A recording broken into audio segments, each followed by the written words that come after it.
As an update to the current situation with regards to the UK general election, former Justice Secretary David Gauke, Conservative no less, has said that a Conservative majority at the upcoming election would be a bad outcome for the country. He, after losing his whip, is now going to run as an independent. The reason for this is because he's not overly fond of the idea of the Conservative government, potential Conservative government, having a red line that does not extend the implementation period for Brexit beyond December of 2020, which during these months the UK would have to stick to the EU rules on issues such as freedom of movement. The current Conservative plan is to negotiate a free trade agreement with the EU during that time, but have pledged to leave with or without a deal, regardless of if one is reached or not, and whether or not it is implemented in time. Understandably, Michael Gove, the Duchy of Lancaster, says he's wrong, but he will do.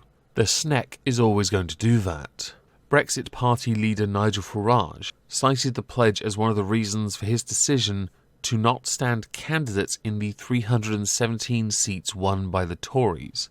Whether or not the Conservatives, if they get the majority, keep this promise remains to be seen. To move on from that, the Labour Party have been outlining their plans, all of which need to be costed yet, but all of which involve outspending the Tories, because throwing money at things totally makes it work properly. Under Labour's proposals, the NHS budget would rise to £155 billion by 2023 to 24, which is £6 billion more than what the current government has promised with the frontline budget, which would reach by that stage when it set out its 5-year plan last year.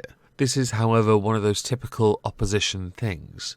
Labour don't quite understand how to spend money, beyond the cliché poor person of, "Ooh, I've got money, let's now throw it at something and take a Wonga out later." For those who don't know, Wonga was once one of those short-term loan companies that low-income people could use and pay the loan back with interest, which is exactly like Labour policy. Throw money at things and then borrow later, and then leave it to the next generation to correct, which I should now point out is a rather hypocritical thing to punish the next generation when you are regularly saying and claiming to do things for them, when in actuality you are at best doing it for optics' sake, not entirely fixing anything. Your handling of anti-Semitism within your party is the best example of it, and then making every excuse possible. Moving on from that, there are other MPs and potential would-be MPs that we should talk about.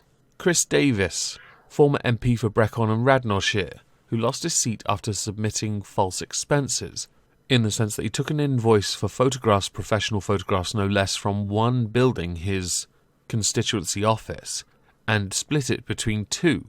To do so, he fabricated two separate invoices, which was wrong of him, but he did it in his mind so as to offset the budget deficit for his constituency office.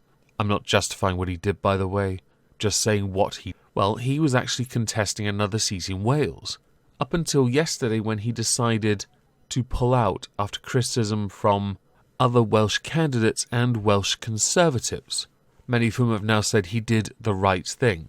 He's had quite a short career, I might add.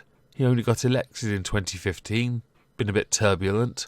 I hope whatever you were doing before you were an MP, you can go back to.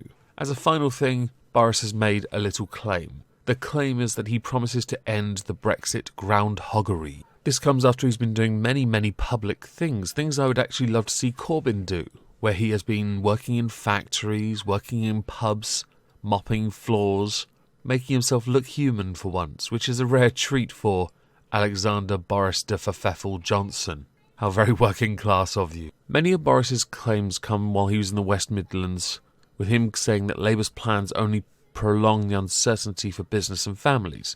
This is a reference to Corbyn's claims that he can negotiate a better deal. I don't think turning around, dropping trowel and spreading your cheeks counts as negotiating a better deal. In reality, all Boris has to do is get a majority in Parliament, a majority that can get behind his current deal, for him to then bring it before the House to progress it, because it has been voted and approved on. Therefore, all he has to do is take it to the next stage, which I think he can do, but I'm not entirely sure just yet. I'll get back to you on that when I have the chance.